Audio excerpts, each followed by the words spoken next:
In welcoming Matt Stone to talk to us about trust. I trust him. I trust you. You trust me. We don't need a long introduction. Matt, over to you. Wow. Yeah, no, we certainly don't. Let me get this. You didn't catch me off guard, but I do need to move around a I said couple it was going to things be here. quick. There we go. Okay. Can everybody see that? I can see your desktop. The chaos that is, yes, I understand that chaos. Oh, yeah, there's a bit of chaos. Okay, one second here. You have to start with something like this or else it just doesn't. Oh, here it is. All right. You update your software and they change the applications that you're using. It's great. Listen, everybody, it's really great to be here. I know a number of you, and so to my friends and colleagues from the West Coast in the U.S. and Denver and elsewhere, and the people I haven't met yet, but I'm excited to be in this space with you, and hopefully, you get something of value that you can take out of this and apply in your business with your clients in your life or whatever. So I'm going to jump right in. So I want to know how many people on this call were 13 years old at one point. Just see. The Wow. whole Okay. year. Wow. I am not alone. All right. Um, so I'm 13. It's eighth grade, and in the United States, we go between junior high and middle school. I don't know where that's like where you're from, but we have junior high and middle school, and they have these hideous dances in middle school. And so back when I was 13, I was the student body president. I was the perennial student body president. I mean, I was that guy. All right. So anyway, so I'm the president of my class, and I did for the entire year. We had multiple dances, and I organized all of them. I did all of them. I got them organized. I was the head of the planning committee, and they went off great, but I wouldn't participate in them. I was terrified. I would not go. I would be standing in the shadows in the back. Okay, everything got executed. I'm too busy. I'm coordinating. It's got to be perfect. And my friend Wendy was like, Matt, you've got to go to, you need to dance at the dance. Like, what are you doing? I'm like, and I was terrified. I mean, I was like frozen. And she insisted that I do it. And I said, no, no, no, no, no. So we get to the very last dance of eighth grade before we go to high school. And she basically forced me to go and dance. She's like, you're not, And so I was like, okay. So because of Wendy, I went to the dance and I go out on the dance floor and I dance with her. And every girl that I thought was pretty and cool, like these are all like the future cheerleaders. These are like the cool girls. Every single one of them got in a line to dance with me. They were like shocked that I was even out there. And I had such a syndrome of fear around I wasn't good enough. I looked silly. And here I was in this moment, and it shocked me that they would even want to dance with me at all. And I've never forgotten that lesson. It doesn't mean I haven't held back from things, but I really think that I'm reminded of that truth that, most of your regrets are about the things that you didn't do. And, uh, and so, that's a story that really, really sticks with me. And I try and apply that to this day. So here's what I want to ask you about that story. And that's just one story. We've all got a million of these stories. I want to ask you right now, are they able to use the chat at all, John? Is that something people can do? Yep, of course, people can use the chat. Yes. Great. So if you can use the chat, I want to know when I was telling that story, and that's the first time I've ever told the story to a group of people, to be honest with you. So this is all new material and it's going to be rough, but it's real. I want to know in the chat, when I was telling that story, what story were you thinking about? What did it remind you of? And I'm going to open the chat box here. What were you thinking about?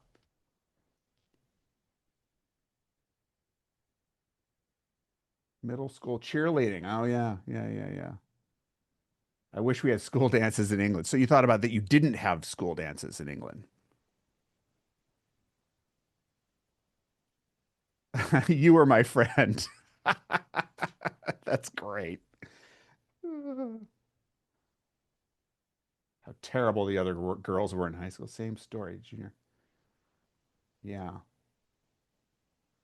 I mean, I'm seeing these answers, and you know, it's not my story that matters. It's the invitation of my story for you to be connected with something in your own life, in your own history, in your own past. And probably many of you, if not all of you, we now have something in common. There's something about my story that you're like, oh yeah, I know that feeling. Even if it's different, completely different scenario or different time of life, is yeah, how tough school can be. Yeah, I mean, it was awful. And I was a successful student, but not in that area. Um, and so now we all have something that we've come around, we've related to, and here we are all over the world, and many of us have never met, and now we have something to share. And I think, the title of this talk is Building Trust in an Era of Distrust. And I would just want to broaden that out because it's not just distrust that we're dealing with. It's uh, disengagement. I'm not going to give you a whole litany of data on this. We've all seen it. The loneliness epidemic, the polarization in our societies, the um, siphoning off into different bubbles and ecosystems that are separating all the factors of change that are going on. And let's face it, in civilization, we have periods of change, great disruption, and we're in another one. But it is impacting our businesses, our clients, and our lives. And so I think the great calling of our time as business people and as human beings, it's the same thing, right? Is how we build trust in this era when it feels it's harder than ever to even get someone's attention. And so I really want to talk about that. And sorry, let me get this. This was the image that came to mind when I think about what I call the push energy that we're all in. So when I frame this problem in my own mind, I think about all of the information that's getting pushed at us constantly. So whether it's messaging on television or streaming platforms, I mean, the notifications on your phone from all your apps are literally called push notifications. And so we live in a world of push. And I think many of us are like doing this and then we're doing this. We're trying to protect ourselves from all of this information that's coming in at us. Our clients are no different. They're barraged. The clients that we want to get that we can't get engaged with, right, are like, hiding from this.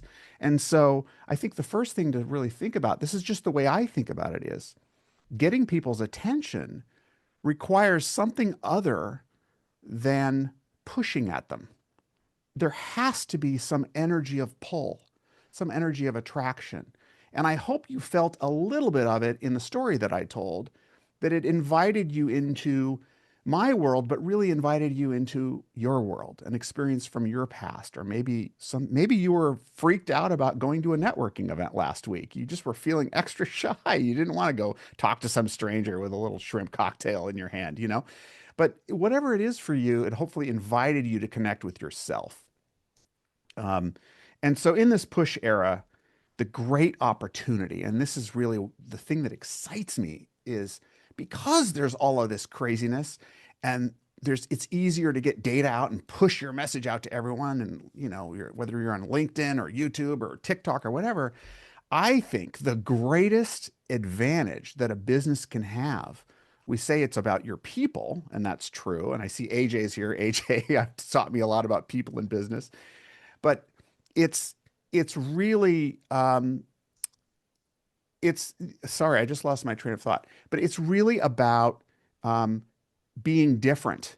It's about being more personal. And in the science circles, we talk about trust, but I want to be very specific when I talk about trust. In the past, the way many of us grew up, when we were talking about trust in business, we were talking about calculative trust. We were talking about, I trust you because you show up on time. I trust you because you deliver the products and services on time. You're reliable. And that kind of trust is different from relational trust. That's just, yep, the milkman, right? The milkman shows up every morning at 7 a.m. and drops off the milk. I trust him or her to do that. But we're in an age now where that's not enough. The personal and the business, it needs to feel relational. So we're going to get to what that means at scale. How do you build that kind of deep trust of your values, trust about who you are, trust that you are not going to harm me, because you can be trustworthy and reliably horrible, right? I can trust that you're going to do the same horrible thing tomorrow that you did yesterday. That's a form of trust in a way. But that's not what we're talking about for building great businesses, especially service businesses, and helping our clients. Um, I'll just say the cost of low trust and bad communication. There's one study, and I'm not going to go over all this data. This is just one data point. Maybe you've seen it. There was a study a couple years ago of just US businesses. The cost of poor communication inside of businesses costs American businesses only $1.2 trillion a year in cost. So, how do you evaluate the cost of low trust? There isn't really a great number on that, but these are some of the indicators that the cost is way, way higher than what you might be imagining. But again, I think that's our opportunity. So listen, I promised you 3 skills today, 3 skills that I think are really important. And I want to talk to you about how I got there and how I kind of see trust. So I was born in a little logging town in Springfield, Oregon. I don't know if anyone's ever heard of Springfield. It's next to Eugene, Oregon, the home of the Oregon Ducks. That's where I was born. And it's a little logging town, and my parents had run away from home and gotten married. So they didn't start off with a real great, we went to college and we started working. Like it was a bit of a rough start. So my dad joins the army and we start moving. We moved to California and Texas and Germany, and that really blew my mind. I went from this little town to the Bay Area to Texas, where we had goats and horses and craziness, and then Germany, and I've been moving ever since. And I've lived in Asia a couple times and Hawaii, and I went to law school in Hawaii. But through all of my jobs as a lawyer, as a business developer, as an entrepreneur, the one thing that I learned moving constantly was that I had to build trust if I wanted to get anything done. As a child, I realized when we moved to a new place, I had to build trust again. It was a new school, new people. I had to figure out who I was around, who could help me, who I could help. And at the heart of all of that, at every single one, whether it's sales, relocation, whatever it is, it's telling stories to other people that helps them connect with you quickly. That was always the way you did it, because I was the new kid constantly. I was like, who's this guy? Well, I got to tell you where I'm from, what I'm about, give you a sense of who I am in order to see how we connect. And it's such a natural human thing. And I think, working in law, I was in mostly family law, but other civil litigation. I saw the opposite side of that. I saw the result of when trust breaks down, the huge cost of that in a marriage. And the cost, it was usually a lose-lose outcome at some level, right? And the lawyers got more of the money than they should have. So I've learned this from all of these different angles. And, what I've concluded is that ultimately we just need to be better storytellers right now if we want to build trust at scale. But there's 2 things behind it. There's 2 things that are underneath it that go deeper that I'm going to touch on, and then I'm going to get to the storytelling. The first is self-awareness. This is not a self-awareness talk, but many of you have probably talked about self-awareness. Maybe you've done training on self-awareness. Maybe you led training on self-awareness, but being able to know myself and understand who I am and being able to see how others see me. Absolutely critical. All the research shows the research also shows that we're not nearly as self-aware as we think we are, but that's the greatest leaders are self-aware. The greatest achievers are more self-aware, at least for a win in a win-win context. Okay. So self-awareness, that's the first skill. And it's not the primary focus of this, but it's underneath the storytelling is self-awareness. The second one is less talked about, but I think equally, if not more important. And that is self-acceptance.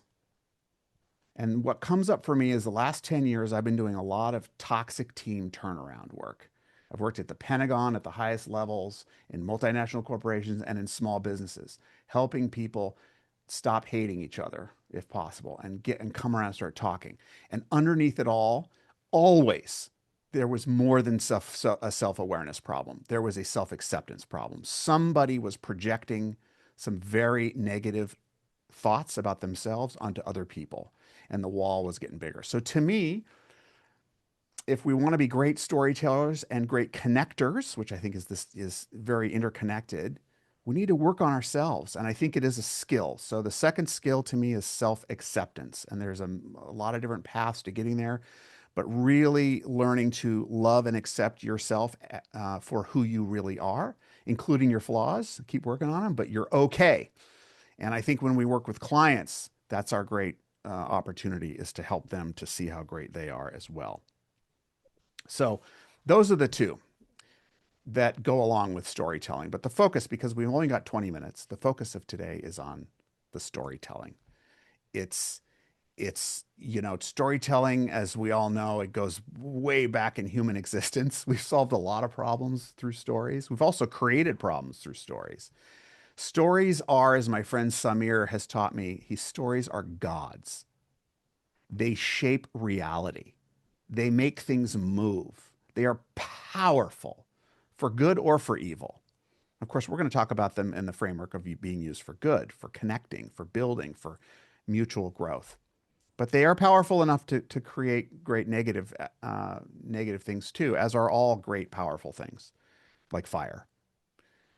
But I think when I think about story, I just think about how stories invite and they pull people in.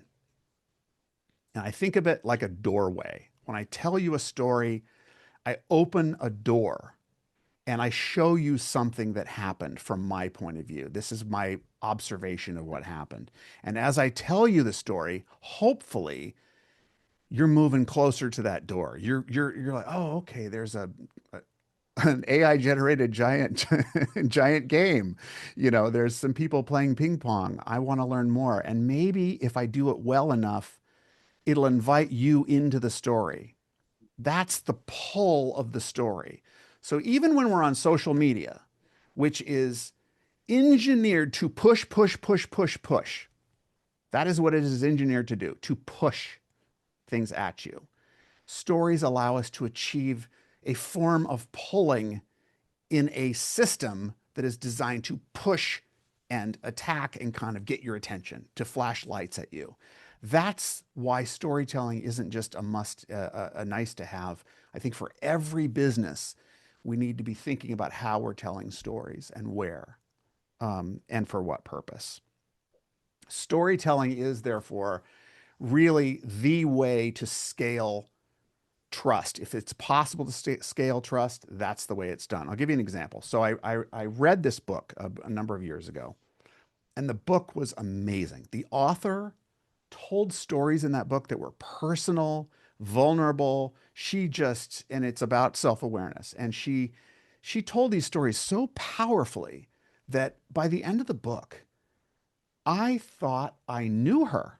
I thought she was my friend. Like, I thought I had spent months having coffee with her, like, talking with her. And so I wrote her a letter because her business was really complimentary to mine at the time. And I said, let me tell you why I think we're already friends. And I laid it all out in this letter, and we are now legitimately very close friends. She's a New York Times bestselling author. She's on stages all around the world. And she gets hit up by a lot of people to connect because she's really good. But, you know, I just want to say we can make people feel like they know, trust, and believe in us at a much deeper level than that transactional reliability level. We can do that at scale if we are telling stories in the right way that invite people in, and that show something real about us. And I'll get to the framework in just a second. I know we're in our last 5 minutes, but that's the power of it. You can make incredible friendships. You can move mountains through stories. They talk about stories that stick, and that's great. If I tell a story that sticks, it's memorable. There's something crazy about it or something interesting. That's great. But this is about something more. This is about stories that not only stick, but stories that move people. They move them to action. And I think anyone in business, that's what it's all about. So I have a very simple framework that I use that I wanted to share with you. There's many frameworks. I mean, how many people have seen storytelling frameworks? The hero's journey, right? We've all seen all that stuff. So I've been working in the past, I did a lot of feedback conversations, and I use the same framework for that. So it's the same framework for a feedback conversation, which is a form of a story. And then I realized in my new work, I work with founders and CEOs on crafting their stories on camera and scaling trust on camera through storytelling. So so I was like, "Oh my goodness, this thing that I used to use in feedback and turnaround context works perfectly for framing a story." So I thought I'd share with you this today, and I hope it's helpful to you. I don't know how you might use it for yourself, for your clients, but it's a three-part structure, and it starts with describe. Every great story starts with setting the scene. What happened? Where was it? And to be as not only factual, but also descriptive about it in the right way, to invite people in. It's really important to paint a picture that allows people to connect with where it was, even if they've never been there. Even if you never had a middle school dance, you probably thought of something that you related to along that, some place where you were nervous.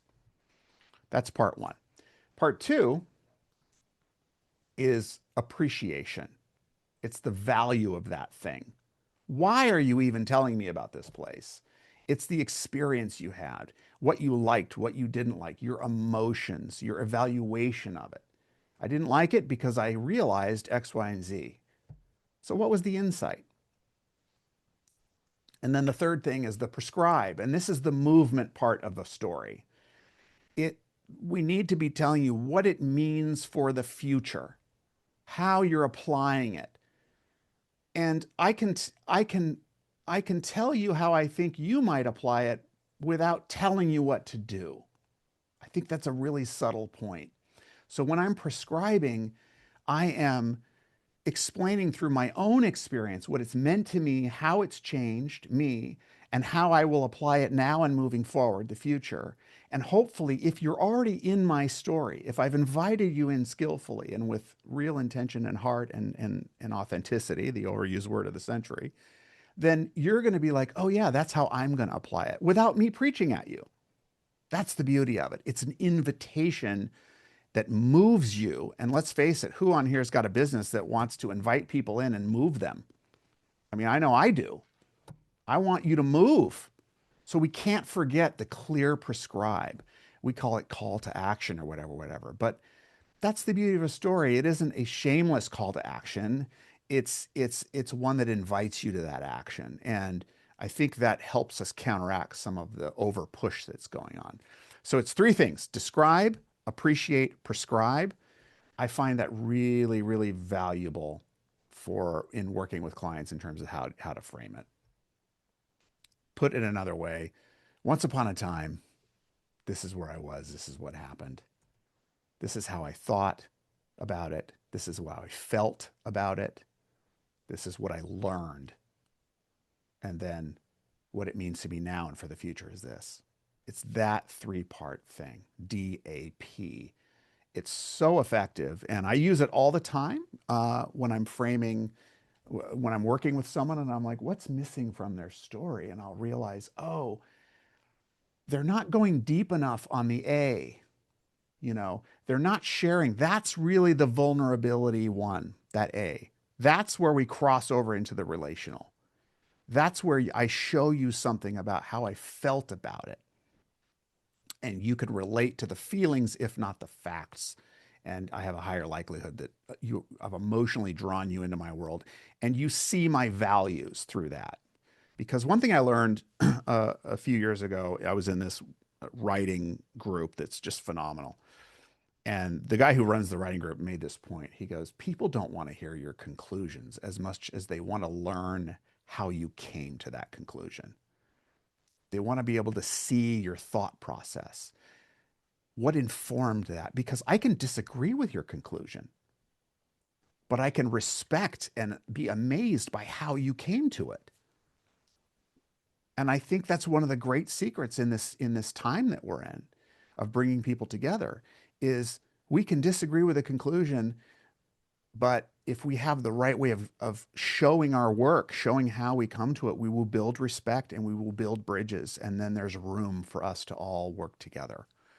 And there's an invitation to people to want to connect with you who may disagree with you. If all you put was, this is the truth. Have we ever seen those posts online? The truth is this.